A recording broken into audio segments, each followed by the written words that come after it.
Garrett has some really good stories. Thank you. I really latched on to one of his little anecdotes about how losing weight since cycling to work and taking transit every day. There was actually a book, there was actually a study that was done in, well, it was one of these accidental studies. Things that didn't mean to be a study, but it ended up becoming a study.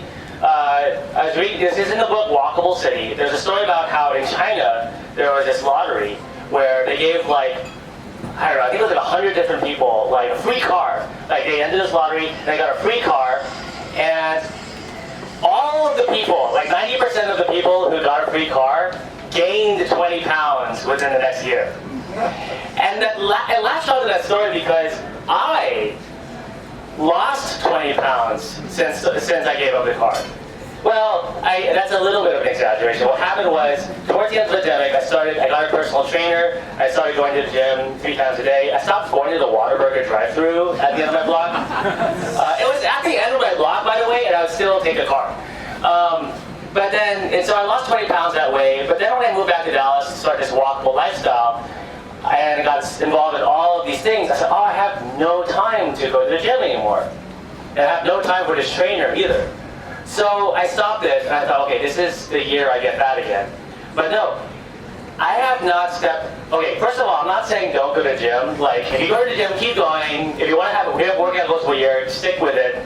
But I have not stepped foot in a gym in the last 3 years. I have not gained a single pound back since, because walking, taking transit, people say, oh, I have to walk. No, you get to walk. You get free calorie burn, and it makes you happier and healthier and more connected, and you don't have to pay for it. And so really love what they're talking about. And then, and so this last group, saved not the best for last. They're all equally good, but I saved the biggest for last. Because data started this year, Dallas Area Transit Alliance, in response to a major headline event, all the suburbs trying to cut funding for DART. Because if you were riding DART and think, oh, you know what we need on these buses and trains? Like, think about that for a second. The thing that you go into your head when you ride a bus or a train, or if you've been prevented from riding a bus or a train, what was the thing preventing you? No one in their right mind has sat on a bus or a train and thought, you know what we need? Less funding. And this group has gotten together, and what started out as like maybe 20 of us sitting in a park having a brainstorming meeting has grown to this massive, like 60, 70, sometimes larger than even this group. Actually, most of us here, a lot of people here are actually from Data because their meeting was just before this happy hour. So today we have their event coordinator, Mary Collier, to talk about Data. Hey, come on up, Mary. So Mary's going to tell you about what they are, how they started, and what they're up to, and that's a little bit of story of the Data story. Yes. Hi, my name is Mary Collier. Just a little bit about me and my journey with transit. I moved to downtown Carrollton a year and a half ago, right next to that station. And I could hear the train from my apartment. And I was always wondering, like, what is this train? Like, where can it take me? And I took it to Deep Ellum once, and it was not a great day in Deep Ellum. So I didn't take it again for a while, and then I realized, oh, I can take this to my job in Dallas. And that was right about the time where I started noticing how aggressive people were driving on the roads. I was like almost dying like every single day. And there would be days I get to work and my boss would try to talk to me and I'd be like, I need 20 minutes to decompress from like literally almost dying on the road. So I started taking the train and the bus to work right around the time on Reddit when all these, I saw all these headlines on Reddit, oh, they want to cut the funding for the train. I'm like, no, I like the train. It's pretty cool. So I fell down the Reddit rabbit hole so hard that now I'm in front of you today. So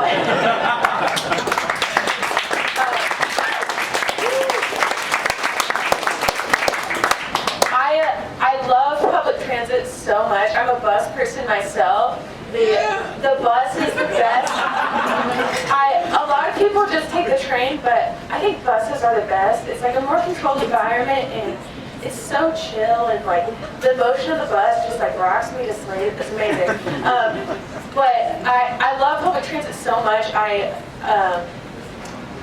was really lonely before I took public transit. I know this is a little vulnerable, but I was really, really lonely. I had no friends. I just moved back from Minnesota. All my friends from college, I went to college at UNT, and all my friends have moved away to other states. And now I have this beautiful community around me. And even just like the lady I see at Southwest Medical every day, I don't even know her name, but we like look out for each other on the train home, and it's, you know, a little great down there, but, you know, like, I have so many beautiful friends around me now. So anyways, that's enough about me. DATA, the lovely group I'm in. DATA was formed in response to the resolutions passed by some of the member cities of DART to defund public transit.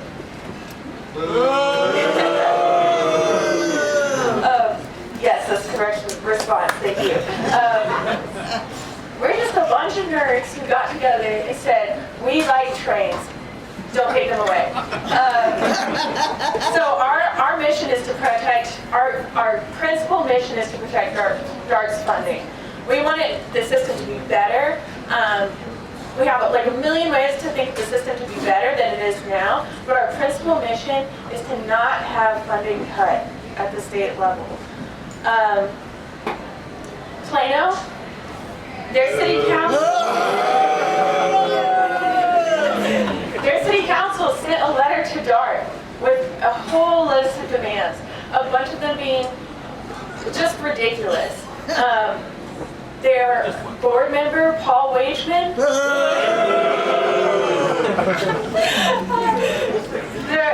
Paul Wageman, paid by Uber,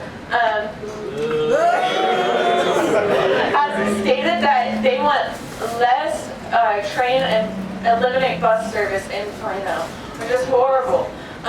So they sent all these demands to DART. Do all these, or we're taking you to the state legislature. So we have been out in Plano canvassing. We have been organizing online, on Reddit. We have gotten people out to city council meetings.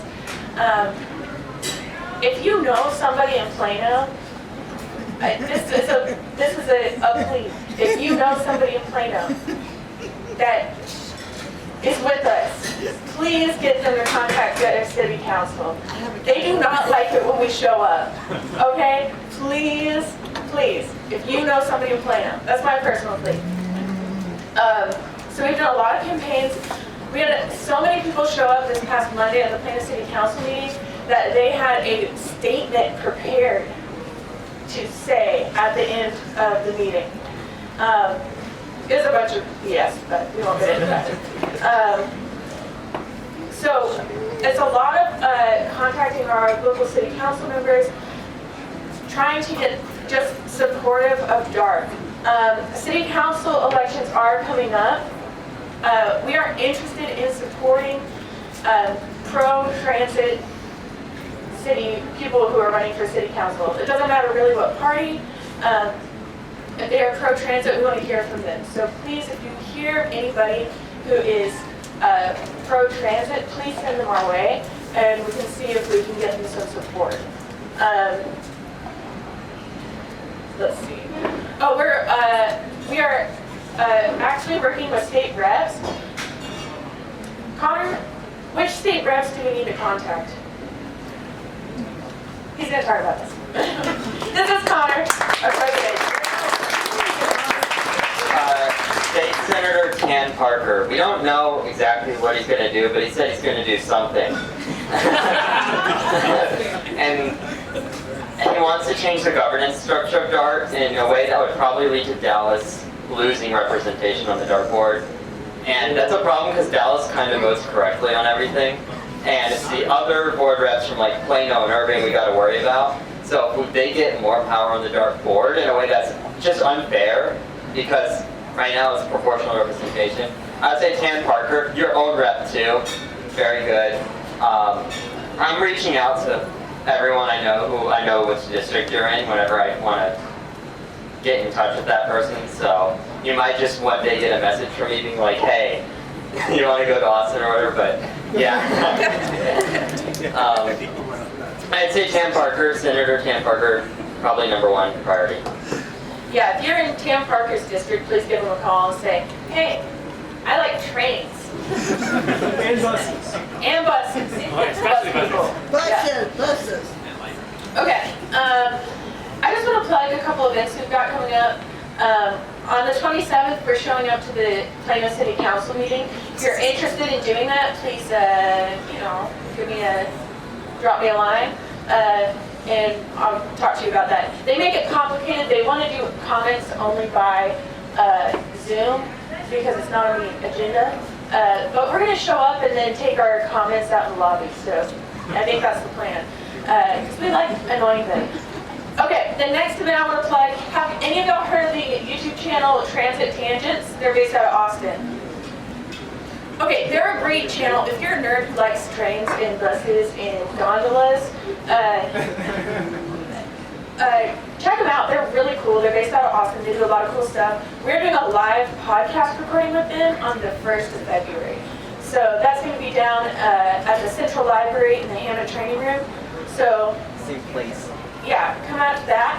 And then we're doing a social in Plano on the 2nd of February. We're going to Dumpling House and we're eating dumplings. Dumplings for Dart.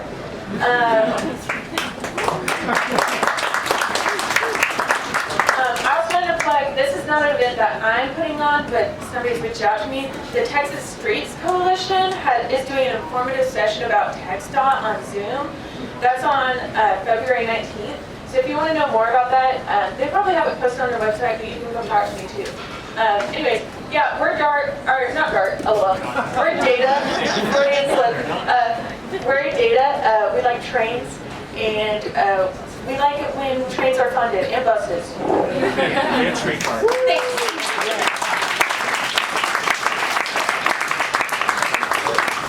We're going to go too far, actually. We're going to transition to our final segment here, our joint Q&A. So actually, about all my speakers come back. And while they're all making their way back, I'm going to say something very cliche, which is that knowledge is power.